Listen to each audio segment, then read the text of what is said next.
Assalamualaikum warahmatullahi wabarakatuh. Syukur alhamdulillah jika video ini muncul di berandamu. Ini adalah petunjuk dari Allah Subhanahu wa Ta'ala kepadamu. Setidaknya sempatkanlah menulis sholawat kepada Nabi di kolom komentar. Insya Allah bisa menjadi bukti kecintaan kita untuk mendapat syafaat kelak di akhirat. Dan semoga kita semua selalu dalam lindungan Allah Subhanahu wa Ta'ala. Amin ya rabbal alamin. Sahabat beriman yang dirahmati Allah, dalam Islam, rumah tak hanya dijadikan sebagai tempat tinggal, namun para penghuninya diusahakan selalu menjalankan amal-amal kebaikan. Hal ini agar rumah jadi tempat yang sering didatangi malaikat. Kehadiran malaikat di dalam rumah tentu membawa berkah dan rahmat dari Allah Subhanahu wa Ta'ala. Hal ini karena malaikat ditugaskan oleh Allah untuk mengunjungi rumah-rumah umat muslim. Akan tetapi, malaikat tak asal berkunjung ke semua rumah manusia. Hal ini dilakukan malaikat jika di dalam suatu rumah tidak diisi dengan kebaikan dan ketakwaan kepada Allah Subhanahu wa Ta'ala. Rumah yang sering dikunjungi malaikat adalah yang di dalamnya terdapat berbagai aktivitas yang disukai malaikat. Tak hanya menjadi pendamping dan penjaga, malaikat juga turut berdoa dan bersolawat di samping umat muslim yang mengerjakan amalan-amalan ibadah. Sahabat beriman, berikut ada beberapa ciri-ciri rumah yang sering dikunjungi oleh malaikat. Yang pertama yaitu penghuni rumah yang sering berzikir. Apabila sering berzikir di rumah, hal ini membuat malaikat senang untuk berkunjung. Sebab ketika penghuni rumah berzikir menyebut nama-nama Allah Subhanahu wa Ta'ala, maka para malaikat ikut berkumpul bersamanya. Dari Abu Hurairah radhiyallahu anhu bahwa Rasulullah shallallahu alaihi wasallam bersabda, suatu kaum tidak duduk dalam suatu tempat untuk berzikir kepada Allah kecuali mereka dikelilingi oleh para malaikat dan diliputi rahmat, dan Allah menyebut mereka termasuk orang-orang yang ada di dekatnya. Kemudian yang kedua, penghuni rumah yang senang membaca Al-Quran. Selain berzikir, rutin membaca ayat-ayat suci Al-Quran juga disukai oleh malaikat.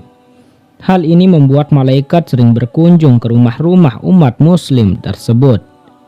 Berdasarkan hadis riwayat Ibnu Sirin, Rasulullah Shallallahu alaihi wasallam bersabda, sesungguhnya rumah yang di dalamnya dibacakan Al-Quran, maka lapanglah penghuninya, banyak kebaikan, malaikat menghadirinya, dan setan-setan meninggalkannya. Sebaliknya, rumah yang tidak dibacakan Al-Quran, maka sempitlah penghuninya, sedikit kebaikannya, malaikat meninggalkannya, dan setan-setan mendekatinya.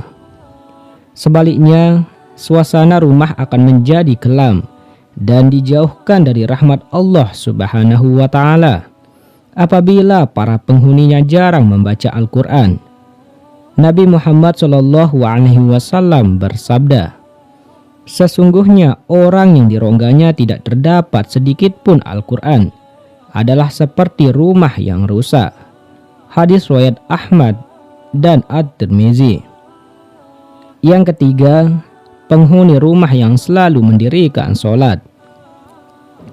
Dalam Islam, sholat merupakan tiang agama bagi umat muslim.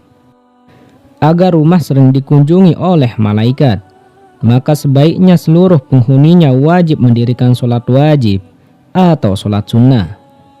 Diriwayatkan dari Aisyah radhiyallahu anha, Rasulullah shallallahu alaihi wasallam bersabda, adalah Rasulullah Shallallahu Alaihi Wasallam sholat malam, dan jika hendak sholat witir beliau membangunkan Aisyah dan menyuruhku untuk sholat.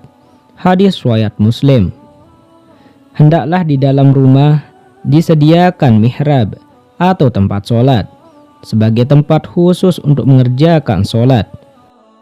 Sebagaimana anjuran ini disyaratkan dalam firman Allah Subhanahu wa Ta'ala, Surat Al-Imran ayat 39, yang artinya, kemudian malaikat Jibril memanggil Zakaria sedang ia tengah berdiri melakukan sholat di mihrab. Katanya, sesungguhnya Allah menggembirakan kamu dengan kelahiran seorang putramu, Yahya, yang membenarkan kalimat yang datang dari Allah, menjadi ikutan, menahan diri dari hawa nafsu, dan seorang nabi termasuk keturunan orang-orang yang soleh. Dalam hadis lain dari Abu Hurairah, Nabi Muhammad SAW bersabda, "Di tengah-tengah kalian ada malaikat yang silih berganti bertugas mengiringi kalian di waktu malam dan siang hari. Mereka bertemu ketika waktu sholat asar dan waktu sholat subuh. Malaikat yang mengawasi kalian naik ke langit. Lantas Allah bertanya kepada mereka, 'Bagaimana kalian meninggalkan hamba-hambaku?' Para malaikat menjawab, 'Kami tinggalkan mereka sedang mereka tengah mendirikan sholat, dan kami datangi mereka sedang mereka mendirikan sholat.'" Kemudian yang keempat, penghuni rumah yang sering berkumandang azan. Selain digunakan sebagai pemberitahuan untuk masuknya waktu sholat, keutamaan lain dari azan adalah dapat mengusir setan dan jin. Diriwayatkan dari Abu Hurairah radhiyallahu anhu, ia berkata bahwa Rasulullah Shallallahu Alaihi Wasallam bersabda, "Apabila azan dikumandangkan, setan lari terkentut-kentut sehingga dia tidak mendengarkan azan." Hadis riwayat Bukhari dan Muslim. Setiap azan yang berkumandang akan didengar oleh semua makhluk sejauh suara kita, dan tidak terkecuali para malaikat-malaikat Allah Subhanahu wa Ta'ala. Dalam suatu hadis lain, Rasulullah Shallallahu Alaihi Wasallam bersabda, "Seorang muazin diampuni sejauh suaranya dan menyaksikan untuknya setiap yang basah dan yang kering." Hadis riwayat Ahmad, Abu Daud, Nasai, Ibnu Hibban, dan Ibnu Majah. Pengertian setiap yang basah dan yang kering adalah memuat segala sesuatu yang ada di alam raya, karena tidak ada sesuatu pun di alam ini yang bisa lepas dari salah satu sifat keduanya.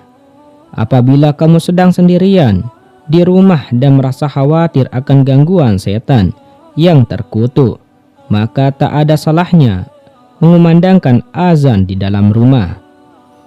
Kemudian yang kelima, penghuni rumah yang sering membaca sholawat. Rumah yang penghuninya sering bersolawat juga senang dikunjungi oleh malaikat. Sholawat bisa dilakukan setelah sholat atau sebelum berdoa. Mengenai sholawat, Allah Subhanahu wa Ta'ala telah berfirman dalam surat Al-Ahzab ayat 56, yang artinya, sesungguhnya Allah dan malaikat-malaikatnya bersolawat untuk Nabi. Hai orang-orang yang beriman, bersolawatlah kamu untuk Nabi dan ucapkanlah salam penghormatan kepadanya. Solawat juga bisa dibaca ketika umat muslim menyebut, mendengar, dan menulis nama beliau. Rasulullah Shallallahu Alaihi Wasallam pernah bersabda, "Celakalah seseorang yang namaku disebutkan di sisinya lalu ia tidak bersolawat untukku." Hadis riwayat Tirmizi dan Hakim.